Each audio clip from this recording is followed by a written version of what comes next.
American president Donald ട്രംപിന് Russian president Vladimir പുടിനോട് വല്ലാത്ത സ്നേഹമാണ്.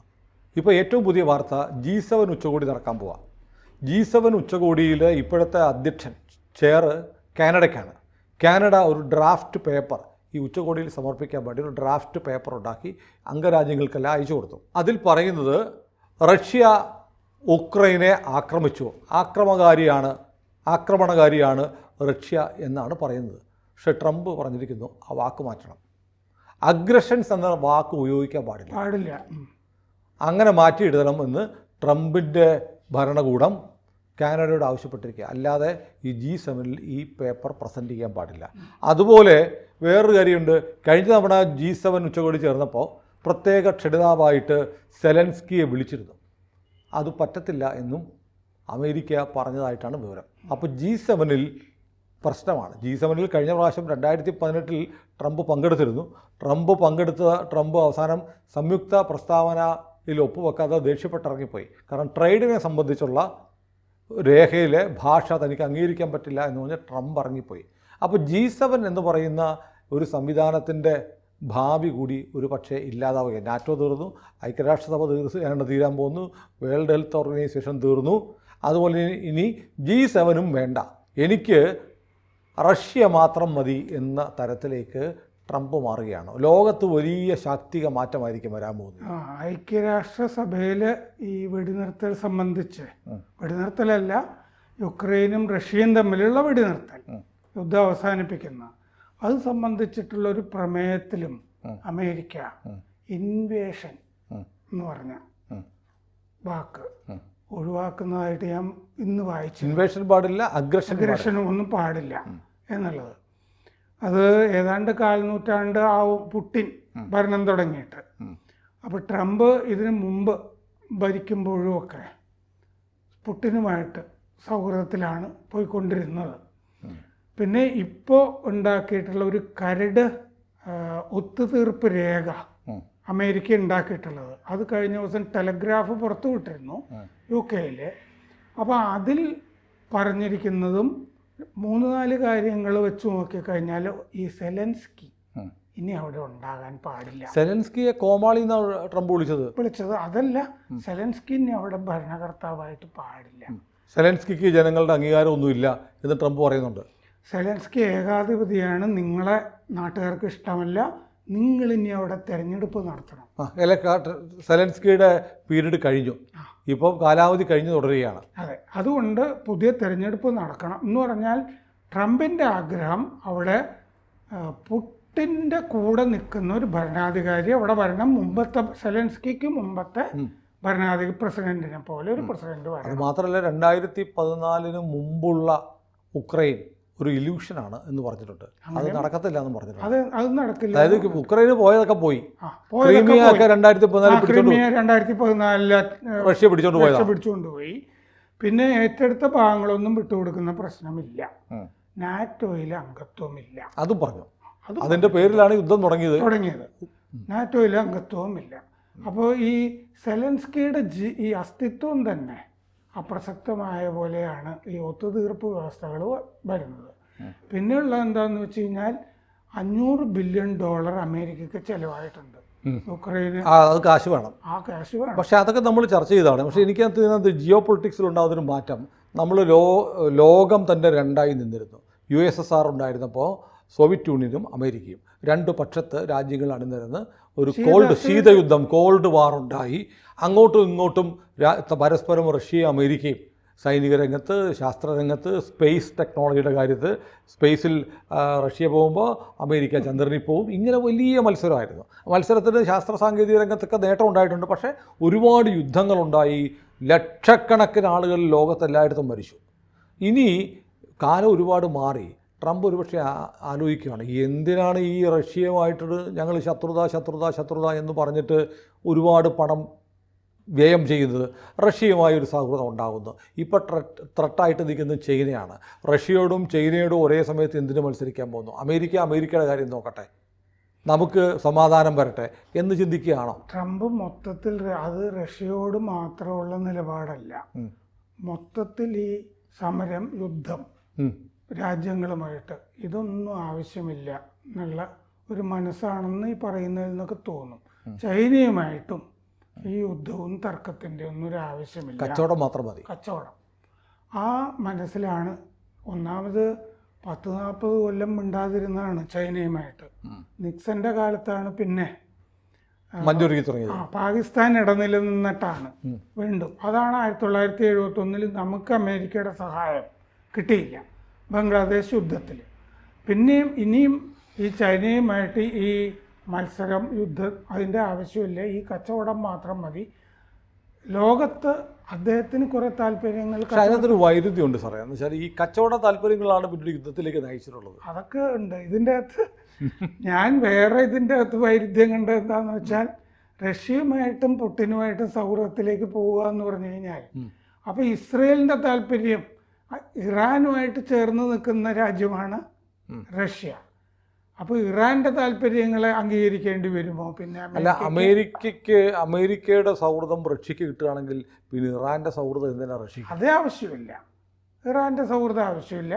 പക്ഷേ അങ്ങനെയാണെങ്കിൽ ഇറാൻ്റെ സൗഹൃദത്തിൽ നിന്ന് റഷ്യ മാറുകയും വേണമല്ലോ.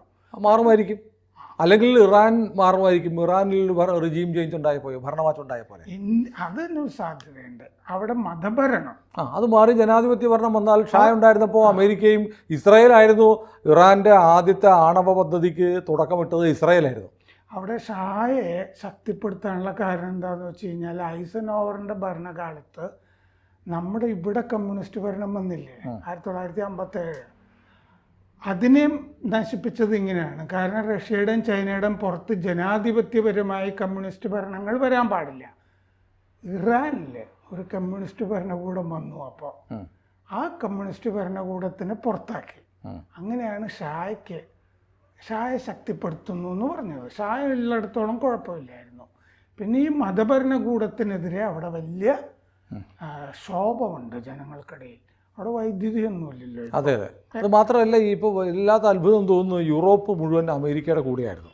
യൂറോപ്പിനെ വേണ്ട എന്നാണ് പറഞ്ഞത്. യൂറോപ്പ് പോണെ പോട്ടെ എന്നാണ് അമേരിക്ക പറയുന്നത്. അപ്പോൾ അമേരിക്ക റഷ്യ മാത്രം എൻ്റെ കൂടെ ഉണ്ടായാൽ മതി, നീയൊന്നും ഇല്ലെങ്കിലും ഒന്നുമില്ല, ഞങ്ങൾ ഒന്നിച്ച് ചേർന്നാൽ, അത് സത്യത്തിലൊരു റിയാലിറ്റിയാണ്. അമേരിക്കയും റഷ്യയും കൂടെ ഒന്നിച്ച് ചേർന്നാൽ ലോകത്ത് പിന്നെ അതിനെ ചോദ്യം ചെയ്യാൻ ആരുമില്ല. അതെന്താണെന്ന് വെച്ചാൽ, യൂറോപ്പ് വലിയ ക്രൈസിസിലാണ്. അത് ഈ ഇസ്ലാമിക കുടിയേറ്റമൊക്കെ അതിനൊരു കാരണമാണെന്ന് പറയുന്നുണ്ടല്ലോ. നമ്മൾ നോക്കുകയാണെങ്കിൽ അവിടെ വൻശക്തികളായിരുന്ന ബ്രിട്ടൻ, ജർമ്മനി, ഫ്രാൻസ്, ജർമ്മനിയിൽ ഇപ്പോൾ നാളെ തെരഞ്ഞെടുപ്പ് നടക്കുക. അതെ, ഇതൊന്നും വൻശക്തികളല്ലാതായി തീരുകയാണ്. ഇന്ത്യ മുകളിലേക്ക് വരുന്നുണ്ട്. സത്യത്തിൽ വൻശക്തികളായിട്ട് നിൽക്കുന്ന 2 രാജ്യം യൂറോപ്പ് പോയാൽ പിന്നെ ചൈനയും ഇന്ത്യയുമാണ്. ആ വൻശക്തികളുമായിട്ട് എപ്പോഴും വാണിജ്യം, കച്ചവടം നന്നായിട്ട് നടക്കുന്നതല്ലേ അമേരിക്കയ്ക്ക് നല്ലത്. കാരണം കൺസംഷനുള്ള രാജ്യങ്ങളാണല്ലോ, വലിയ ജനസംഖ്യയുള്ള രാജ്യങ്ങളാണ്. കൂടുതൽ ഓർഡറുകൾ എല്ലാം കിട്ടുന്നതും നമ്മൾ നോക്കേണ്ടതാണ്. മെക്സിക്കോയ്ക്കും കാനഡയ്ക്കും എതിരെ 25% താരിഫ് ചുമത്തിയപ്പോഴും ചൈനയ്ക്കെതിരെ 10% അതിലൊതുങ്ങുകയാണ് ചെയ്തത്. ചൈനയെ സൂക്ഷിച്ചാണ് കൈകാര്യം ചെയ്യേണ്ടത് എന്നുള്ള മട്ടിലാണ് അത് ചെയ്തത്. അപ്പോൾ യൂറോപ്പിൻ്റെ കാര്യത്തിൽ ഈ പറഞ്ഞത് ശരിയാണ്. കാരണം ഇനി നാറ്റോയുടെ ഭാഗം ആവശ്യമില്ല, ഈ യൂറോപ്പിനൊന്നും ഒരു ആവശ്യമില്ല. വെറും ഇപ്പോൾ ഈ കോസ്റ്റ് കട്ടിങ് നടക്കുന്നുണ്ട്, DOG വന്നിട്ട്. യൂറോപ്പിനെ കൊണ്ട് ഈ നാറ്റോ എന്നൊക്കെ പറയുന്നതിൻ്റെ ഒന്നും ഒരു കാര്യമില്ല. ചെലവ് മുഴുവൻ അമേരിക്കയാണ്. സെലൻസ്കി ഇപ്പോൾ പറയുന്നത് യൂറോപ്പ് ഒരു സംയുക്ത സേന ഉണ്ടാക്കണം, എന്നിട്ട് 1 ലക്ഷം ആ സംയുക്ത സേന 1 ലക്ഷം പേരെ ഉക്രൈനിൽ സ്ഥാപിക്കണം. എന്തൊക്കെയാണ്. പിന്നെ സെലൻസ്കിയുടെ വേറൊരു ആഗ്രഹം എന്താണെന്ന് വെച്ച് കഴിഞ്ഞാൽ, ഈ ട്രംപ് ടവറിൽ പോയി കഴിഞ്ഞ എല്ലാം ട്രംപിനെ കണ്ടിരുന്നു അമേരിക്കയിൽ.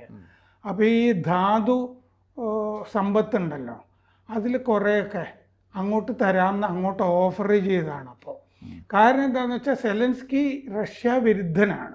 റഷ്യ വിരുദ്ധനായതുകൊണ്ട് ഒരു ഘട്ടത്തിൽ ഈ ധാതു സമ്പത്ത് ഈ അയലത്ത് കിടക്കുന്ന റഷ്യ കൊണ്ടുപോകാൻ പാടില്ല. എന്നാൽ അമേരിക്ക കൊടുത്തേക്കാം. എന്നാൽ അപ്പോൾ അമേരിക്കയുടെ ഒരു സാന്നിധ്യം വരും അവിടെ യുക്രൈനിൽ. അങ്ങനെയാണെങ്കിൽ റഷ്യയുടെ ശല്യം കുറയും. എന്താണെന്ന് വെച്ചാൽ, സങ്കുചിതമായ മനസ്സിൽ നിന്ന് വരുന്നതാണ് ഇത്. അമേരിക്ക എന്തായാലും സെലൻസ്കിയുടെ കൂടെ ഇല്ല. അല്ല, സെലൻസ്കി അങ്ങോട്ടൊരു ചൂണ്ട ഇട്ട് കൊടുത്തു. ആ ചൂണ്ട ഇപ്പോഴും അമേരിക്കയ്ക്ക് വേണം. സെലൻസ്കി അന്നേരത്തെ കാര്യം നേടാൻ വേണ്ടി പറഞ്ഞതാണ്. പക്ഷേ അമേരിക്ക ആ ഓഫർ ഇപ്പോഴും ഗൗരവത്തിലെടുക്കുകയാണ്. അമേരിക്ക ആ ഓഫർ ഗൗരവത്തിലെടുത്തിട്ട് ഈ ഫസ്റ്റ് റിഫ്യൂസൽ അവകാശം അമേരിക്കയ്ക്ക് വേണം എന്ന് പറഞ്ഞിട്ടുണ്ട്. അവിടുന്ന് എന്തെങ്കിലും കാര്യത്തിന് പുതിയ ലൈസൻസ് ഖനനത്തിനോ മറ്റോ കൊടുക്കുകയാണെങ്കിൽ അമേരിക്ക റെഫ്യൂസ് ചെയ്താൽ മാത്രമേ മറ്റാർക്കെങ്കിലും കൊടുക്കാൻ പാടുള്ളൂ എന്ന് പറഞ്ഞിട്ടുള്ള ഗ്യാരണ്ടിയും കൂടി വെക്കുക. അപ്പോൾ സെലൻസ്കി പോയാലും ഇത് നിലനിൽക്കും എന്നുള്ളതാണ് അതിൻ്റെ കാര്യം. മാത്രമല്ല സെലൻസ്കി ചിലപ്പോൾ അത് റെഫ്യൂസ് ചെയ്തൊന്നും വരും.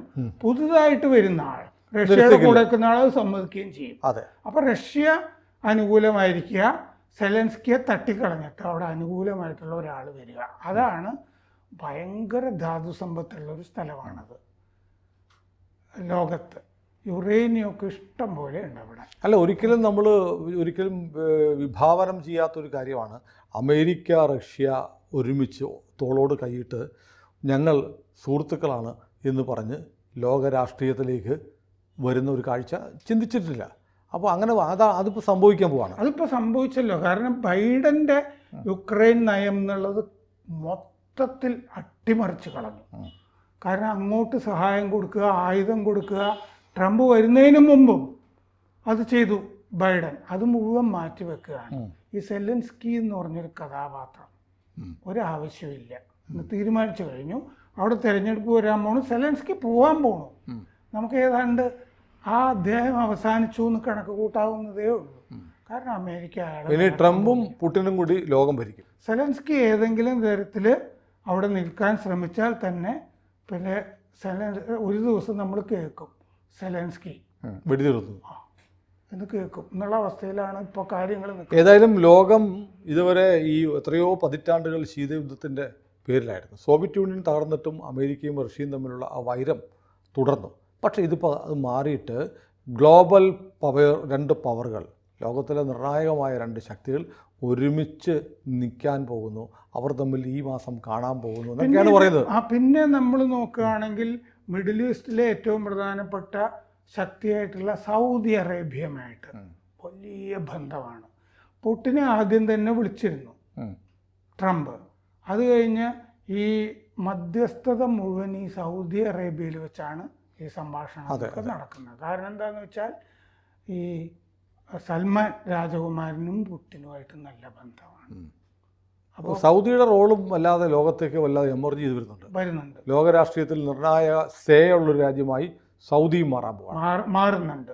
മിഡിൽ ഈസ്റ്റിലും ഒരേ സമയം അമേരിക്കയ്ക്കും റഷ്യയ്ക്കും പ്രിയപ്പെട്ട രാജ്യമായി സൗദി മാറുകയാണ്. അപ്പോൾ ലോകം വല്ലാതെ മാറാൻ പോവാ അല്ലേ?